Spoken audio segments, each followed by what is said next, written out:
Even without any evidence, I know Detective Daltrey will believe us. Come on, Wilms, let's go find him, quick. That won't be necessary. I have some evidence right here. Woo!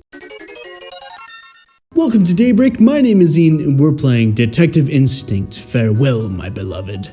In the last episode, we talked to the old man, Mr. Fisker, and he told us that he did remember seeing something that gave us a lead to find the missing woman, probably, or to determine that she probably maybe existed. So she, the lady named Veda came and didn't buy a drink at the cash register, so or something. So we're pressing this bartender because he was paid off by her to not give us truthful information or something. So we just cornered him because the lady said she ordered white wine, but he didn't even have any in stock. So we caught him in a lie, baby. You're right, I did not show that woman a glass of wine. I did speak with her, but for reasons I'm not at liberty to say, we agreed that if anyone asked, we'd say she ordered some. I didn't expect she'd choose to embellish a story later on. How utterly foolish. Well, there you have it, the truth. Are you satisfied now? Not quite, no. Oh? That's right, because if Veda didn't order a glass of wine, that leaves us with another contradiction. Well, I'm all ears. What is this supposed to contradict? It's because there was 2 teas ordered and a beer, not 1 tea, 1 beer, and a wine. Alma. Blah, blah, blah, blah. Customers. Veda? Wine. I'm waiting. What's the other contradiction? Discuss. Think of it at Wilmst. Is there something here that contradicts the idea that only 2 drinks were sold? It's the cash register.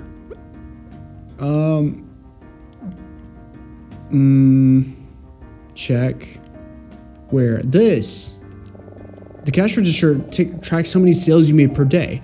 When we checked it 2 days ago, it said 3. Is it useful information right now? It's the most useful information I've ever had in my life. Yes, let's think about this. Register, baby. The register? Yes, you told us that this register tracks how many drinks were sold in a day. That afternoon you said 3. Oh, did I say that? Well, perhaps I was mistaken. It must have read 2, 1 for the girl and 1 for the detective. It said 3. Not so fast. You let me take a look, and I confirmed it said 3. Oh, that's right, silly me. The register confirms that 3 drinks were sold, and if Veda didn't order 1 of them, then that leaves 1 drink unaccounted for. Why, yes, I suppose it does. How curious. Let me guess. You have a theory about to whom this elusive 3rd drink was sold. That's right, I do. Well, please, don't leave me in suspense. Who do you suggest had the 3rd drink? It was a Veda! Alma. Who? Oh, wait, of course, your dream woman, I should have guessed. Well, that's true, isn't it? You know, all this time you've been accusing me of covering up the existence of some mystery woman. But not once have you suggested any reason why I would do such a thing. A reason why? That's right, why on earth would I have to gain from lying to you? Well, I don't know, man. If it were true, all it would have given me so far was a few days of badgering from a couple of insolent tourists. But I suppose I must give you some credit. You've managed to discover quite a bit more than I expected you to. So there's more to uncover then. So, let's hear it. If the person who ordered the 3rd drink was a dream woman, why would I have lied to you about it for the past 3 days? Okay, then you were paid off. Is this really all just a big game to him? But he's right, we haven't been able to figure out why he's been lying. It's the final piece of the puzzle. Think, what else do we know that might help us pin down the motive? Well, it would be that you got paid off by the woman, so it would be Veda's fault. The motive is, well, any theories? You think about all the things we've been told in the past few days. Who gave us the last piece of information we need to prove the bartender's motive? It was Fiska, baby. There was one more thing that Mr. Fisker told us about you and Veta, something very unusual. Oh, and what was that? He said that even though she didn't return with a drink, she handed you money. Oh, did she now? Seems odd, doesn't it? Why would Veta hand you money if she wasn't ordering anything to drink? I don't know, you tell me. Alright, I will. She wants to make out with you. It was a tip, she wanted to shut you up. Veta knew that you saw something she didn't want you or anyone else on this train to see. She knew that Emma saw it too. So she paid you to pretend you didn't see it. You agreed, but you needed to make sure there was no evidence to implicate you, either of you, in the scheme. The cash register already showed that 3 drinks had been sold. So in order to hide one of them, you both agreed to pretend that Veta ordered a glass of wine. It probably would have worked too, if only Veta had hadn't gotten a little dramatic with her side of the story. Well, if that's the situation, then it's possible that he then spiked the tea to make it even more potent than it normally would be. Veta may have gotten lucky that no other witnesses saw what she was trying to hide. But in the end, it didn't matter. Her story fell apart, and so was yours. I'm waiting for the punchline. Tell me, what did I see that I shouldn't have? No, Salma, the missing woman.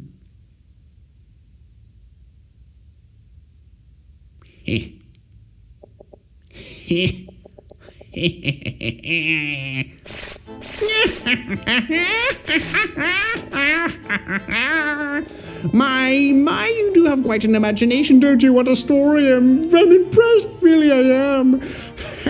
Chardonnay, that stupid woman. Well, what do you have to say for yourself? It's all true, isn't it? I have to thank you both. You two have given me quite a lot of fun these past few days. In exchange, how about I give you this? Money? Is this? This is the money that the wretched woman paid me. I assume you're going to see her, yes? When you do, be sure to give that back to her and tell her that I changed my mind. After all, the amount was quite low, and to think I had to negotiate for more after her paltry first offer. In truth, I felt sorry for her, knowing how penniless she and her feeble husband truly are, but my silence isn't cheap. Are you saying... Oh, would you look at the time? I'm afraid I must take my break now. I think you two had better hurry up. You're running out of time, you know. What? Have a wonderful rest of your trip. And... good luck finding your dream woman. And then he disappeared. So she did exist. And he was just... Dude, if she's dead... Okay, here's the deal. If she's actually dead, and then he just kept all that information from us, then he would be implicated. Well, did we just... Yeah, we did. We just proved that Alma's real. I can't believe this. I don't know what to say. And to think I was about to give up. You really let him have it, Whelps. I've never seen that side of you before. Yeah, maybe I got a little carried away. It was pretty cool. Oh, man. My heart is racing. I'm nervous, but there's no time to lose. If we don't confront Veta and Monty now, we may never know what really happened to Alma. I don't want to scare you, but this could be dangerous, right? Whatever's happening here, it's just, we don't know what these two are capable of or willing to do. Are you sure you're ready for this?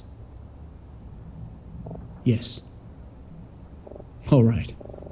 I'm glad you are, because I don't know that I am. Let's go, Whelmst. To Veta and Monty's cabin one last time, and then we'll bring the gun and we'll shoot them both. Or maybe not. That effect looks really cool with the rain hitting the thing. I really like that. It's very cozy. I will not stand any more of this badgering, you loathsome pig. Badgering? My husband and I are respectable, upstanding citizens. We contribute to society. Not that you'd understand anything about that. You sad, weak little man. Why don't you run along now? Perhaps you can find another poor, struggling immigrant to harass. Lord knows you dirty pigs have nothing better to do. I cannot even stand to look at your disgusting face for one more minute longer. Do you understand? Get out, you obnoxious oaf, and mind your own business. Uh-oh. Oh, man. What could this be about? Adultery? Oh. Dude. Detective? Oh. Hello again. What brings you two here? We were just, passing through. What about you? What was going on in there? Oh, you know, I was just investigating. Oof. Listen, as much as I'd love to stay and chat, well, frankly, I'm running out of time. We'll talk later, okay? Yeah, we'll talk later, Daughtry. Yikes. I guess even a seasoned police officer detectives are no match for migraine-stricken Veda. Hopefully, we'll have better luck. What a bother. Now, darling, I'm not sure why you won't just leave this to me, but if you truly must know, it's ace, king, queen, jack in that order. Okay, don't forget.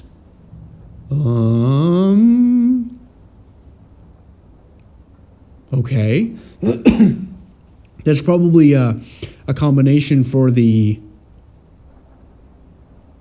jewelry case or something. Ace, king, queen, jack. Ace, king, queen, jack. I'm not sure what they're talking about, but let's not get distracted. Don't worry, Wumst. We can do this. Ace, king, queen, jack. She's getting pretty nervous too, but we have to step up here for Alma. Deep breaths. All right, let's go. Oh, what is it now? Hello? Oh, it's you two again. Wonderful, as if this day couldn't get any better. I must say, I am simply in no mood for further confrontations. Can you make this quick?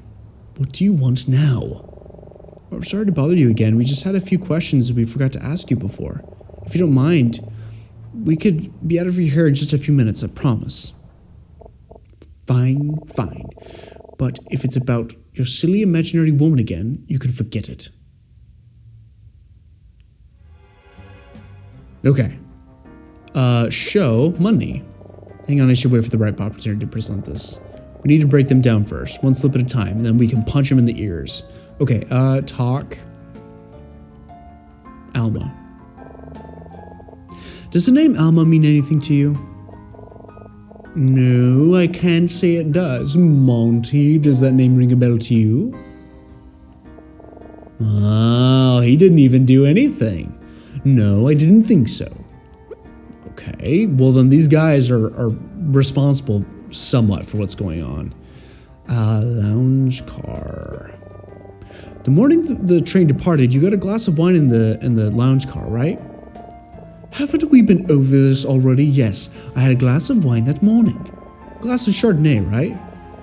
Yes, that's right, the finest they had, made with grapes straight from the fields of Burgundy. What? Oh, it's from Burgundy now? She really can't keep herself. She really can't help herself, huh? That's interesting. What is that supposed to mean?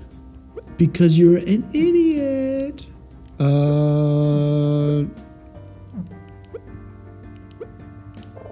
We just got back from the bar. According to the bartender, they don't even serve white wine here. Only red. What do you mean that they only serve red wine? That's That's completely asinine. Do you really expect me to believe a story like that? It's true. We even asked if he had Chardonnay, and he said no. I don't care what that what that creep told you. Maybe he ran out. That's what I ordered. Don't know what to tell you. Oh, I guess she's not going to change her story that easily. I had a glass of Chardonnay. I don't care what the bartender told you. It's true. Show the money. No! Talk to... Ooh! I see where this is going. That's the name of your missing woman, isn't it? Didn't I tell you not to waste our time with that nonsense? You commoners really do have no tact at all, do you? I had a glass of Chardonnay. I don't care what the bartender told you. Okay, let's discuss. As expected, she's tough as ever. Maybe we should approach this different. She's not going to tell us about Alma that easy, but if we start somewhere else, maybe we can bluff our way into her admitting what's really going on. What do you mean? Well, Veda and Monty think we don't know who they are, but we do. And if we show them we know that, they might start worrying that we know more than we do. We'll gain the upper hand. Okay, that's a great idea. Let's keep pushing Whelps to make him sweat. Okay, let's talk about... Actually, with this going, it's just as tedious as it was the other day, isn't it? If you don't have anything of substance to tell us, I really must ask you to leave. Monty and I, we weren't finished yet. Don't interrupt me, child. What else could you possibly have to tell us? Show money. Okay, wealth, storage car. Storage car. What is this about the storage car? We found some weird items in there. The porter told us they belonged to a short man in a funny hat. Was it you, Monty?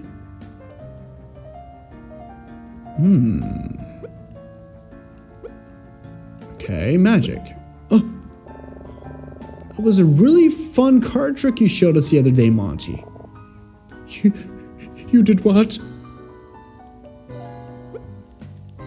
Excuse me? I don't see why that's any of your business. Besides, what does it look like to you? Could a poor person afford this jewelry or a luxury suite like this?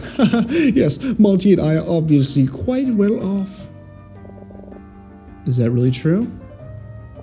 What is that supposed to mean? Magic. Monty. Wealth. What do you do for a living?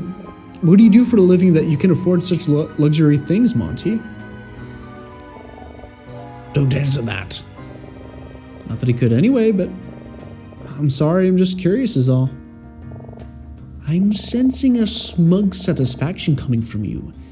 It is most unbecoming. Enough of this. Tell me right now, what do you know? Out with it! I've had enough of these games. Just explain yourselves. No! We heard there was an accident. Ooh! Accident? You're a magician, right, Monty? Around a year ago, there was an accident during a performance that ruined your career. Ooh. The accident could have been fatal, so you gained a reputation for being irresponsible with safety.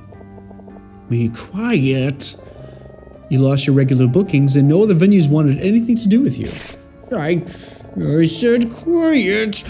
I won't listen to you disparage my husband, you ignorant twerps. Oh, Monty is a genius, and he's a consummate professional.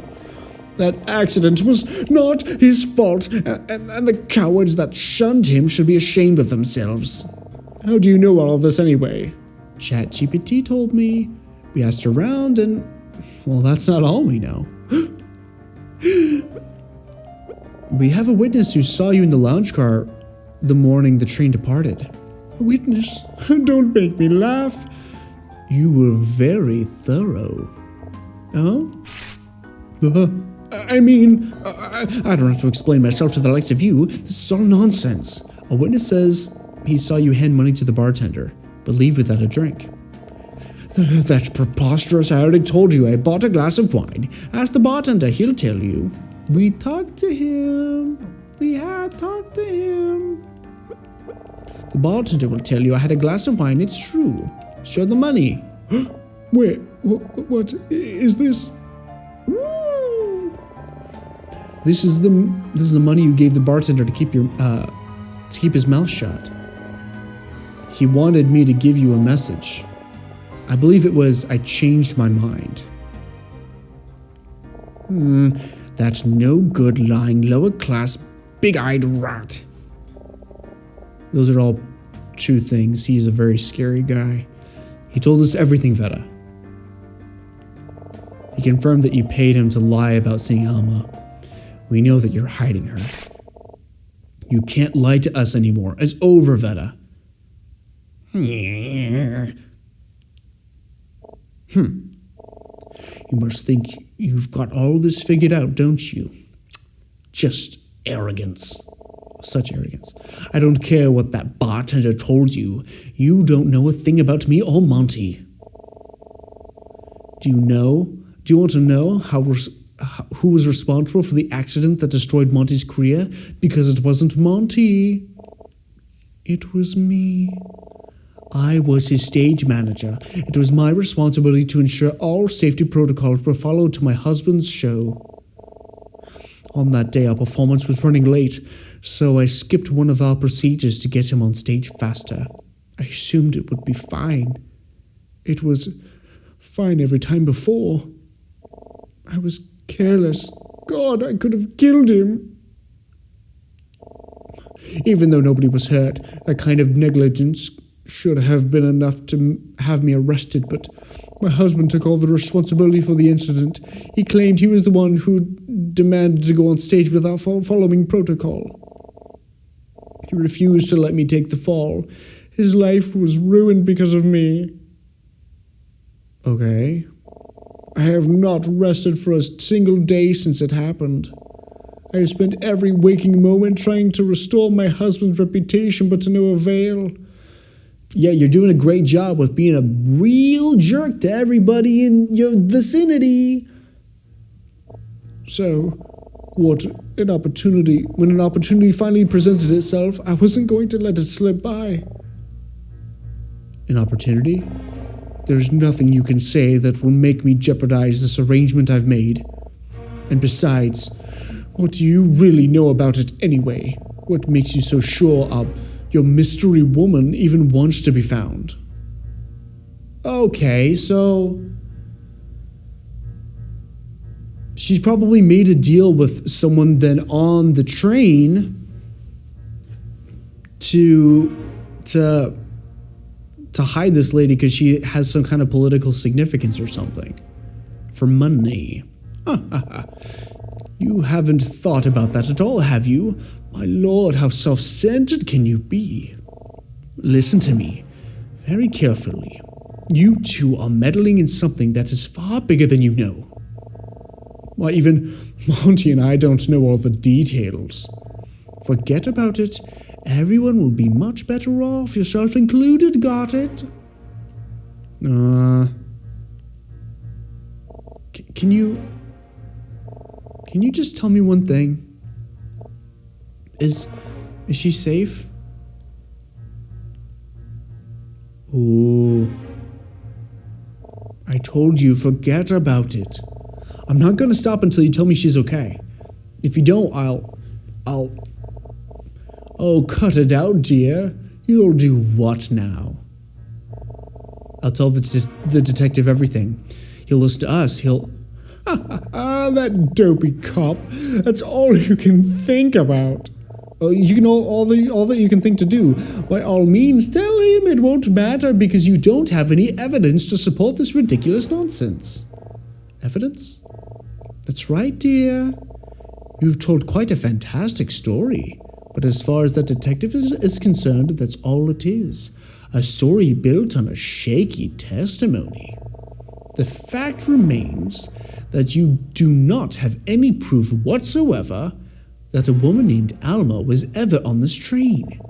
And you never will, because there is nothing to find. So what? Even without any evidence, I know Detective Daltrey will believe us. Come on, Wilms, let's go find him, quick. That won't be necessary. I have some evidence right here. Ooh! What was that?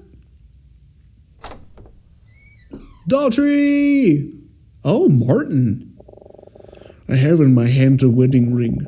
Would I be correct in assuming you two found it here in this cabin? Professor Martin? Are you the missing woman? What are you doing? Would the two of you be careless enough to lose for once? Wait, the two of you were careless enough to lose for once, and on top of that, you failed to notice that she dropped her wedding ring in your own cabin. My students found the ring, and have been searching for its owner ever since. They've proven to be quite resourceful, even without it in their possession. Surely by now you realize. There's nothing you can hide from them. Emma Wilmst, I would like you to meet me in my cabin at once. We have much to discuss. I will be waiting for you there.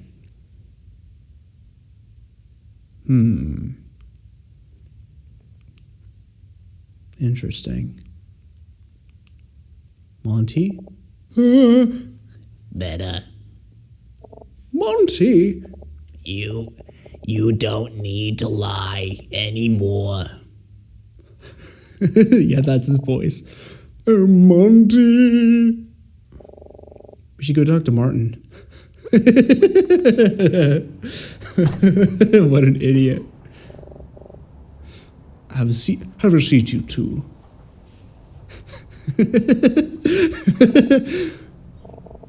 Professor, what's going on? Before I say anything, I want you to know how proud I am of the two of you. He pulls a gun. For you to have come this far, out of the desire to help a stranger, speaks volumes about your character. I truly am lucky to be your teacher. However, whether or not I am still worthy to be your teacher will be for you to decide. What? I have deceived you both. I know this is okay, well, you obviously came here to get information or something. I mean, you're in on it too. I mean, like, why else would you be here in this situation at this time anyway? I know this is unforgivable, but I hope you'll allow me to explain myself. I know you must have many questions, but I intend to answer them all. All I can ask is that you trust me. Did you kill the guy? I trust you, Professor. Please, just tell us what's going on. I told you that Senator Gordon invited me to Van Drecker, which was the genesis of this trip. This is true, as my desire to turn into a valuable studies experience for some of my brightest students. Whoops, what am I doing? I clicked the wrong button. But Gordon wasn't simply inviting me. Here on holiday, he had a request. It was about the woman you met, Alma. By now, I'm sure you've realized that the truth of Van Drecker's relationship to Genbrick is more complex than I initially suggested. It is certainly true that Van Drecker has welcomed many Genbrickan refugees into the country, but they do not live well. It pains me to admit it, but my country has done little to integrate its growing Genbrickan population in a way that permits them to thrive. Then why did you lie about it earlier? There were those in the government that see the influx of Genbrickan immigrants as a problem that needs to be solved by forcibly removing them from the country. Regrettably, those forces have tremendous support among the populace. As such, it is trivially easy for Genbrickan refugees to be deported, no matter how small the infraction or how dubious the claim. I thought it said dubious the clam. the courts were almost... This is so stupid. The courts will almost rule in favor of deportation for any Genbrickan immigrant that is accused of even the most trivial of crimes. They came to this country to escape the tyranny of their home, only to end up right back where they started, to a dreadful situation. That is awful. Yes.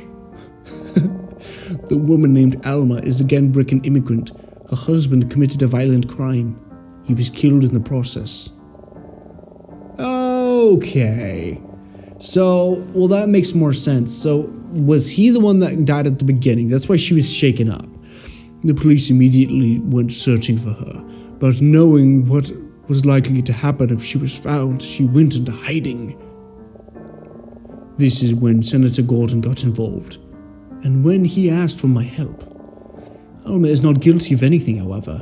Should the police find her, she would certainly be deported. She was forced to fend for herself in that violent place.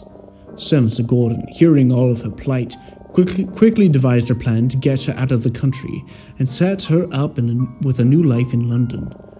He needed my assistance to ensure the plan was successful, and I was more than happy to oblige.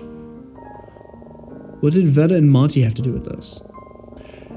You may have heard from the porter that stowaways are common on these trains.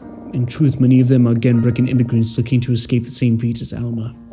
As such, the security has gotten remarkably tight on any outgoing travel. All luggage is very thoroughly inspected, especially oversized items that are placed in the storage cars. It is extremely difficult to smuggle someone out of Vendreka, and yet, sometimes fortuitous opportunities do present themselves. I do not know how Gordon came to know that magician, but it turned out the two of them could help each other. Is she in the mystery boxes? As you certainly know by now, the magician's reputation in this country was ruined by a performance accident. He was looking for a fresh start in a new country. The porter did say he had to move heavy boxes, so she probably was in a box then. He was looking for a fresh start in a new country, but lacked the funds to facilitate such a move. Senator Gordon was more than happy to pay for all of his arrangements on one condition. The condition that he hid Alma in one of his pieces of stage equipment, such that she could be transported to London without being discovered. It's really quite a novel idea. A magician's stage equipment is designed to look innocuous, but hides numerous secret compartments and exits. It was not difficult to get all of the items past security without such compartments being opened, and without Alma being discovered. So they were all trying to protect her then. There's not some kind of grand scheme. But if Alma is hiding one of the pieces of stage equipment, how did I meet her? Why was she in the observation car 2 days ago? The truth is, this entire process has been undeniably traumatizing for Alma. First, her husband is killed, and now she's being smuggled away from her home by strange people with whom she has no choice but to trust. So she decides to go publicly into the observation car to be seen by many people. I suspect she feels like the loneliest woman in the world, and perhaps for a moment that loneliness was too much to bear. Okay. I don't know for certain what her intentions were in coming out of hiding. All I know is that shortly after she met with you, Emma, Veda and Monty found her. She agreed to return to the storage car to complete the journey as originally intended, and that is where she is right now. Oh, so Emma helped her. She made her feel happy. That's cool. This is unbelievable. Professor Martin, how did you end up with her wedding ring? I'm not proud to say this, but I took it from your room while you slept, Emma. It was my intention that you too would not get involved in any of this business. I made the determination that ensuring this was worth a breach of your confidence. I see now that this was a mistake, and I regret all that I've done in hiding the truth from you. I hope you can forgive me. No. And now, I must make a request from you. Please do not investigate any further. Do not tell the detective what I have told you just now. What? Why? The detective, I do not believe he is as trustworthy as he seems. I believe he has an ulterior motive for being here, and I suspect it has something to do with Alma. Much like the courts, the Van Drecken police have little sympathy for Genbricken immigrants. If he were to find Alma, he would not hesitate to bring her back to Van Drecken and have her promptly arrested.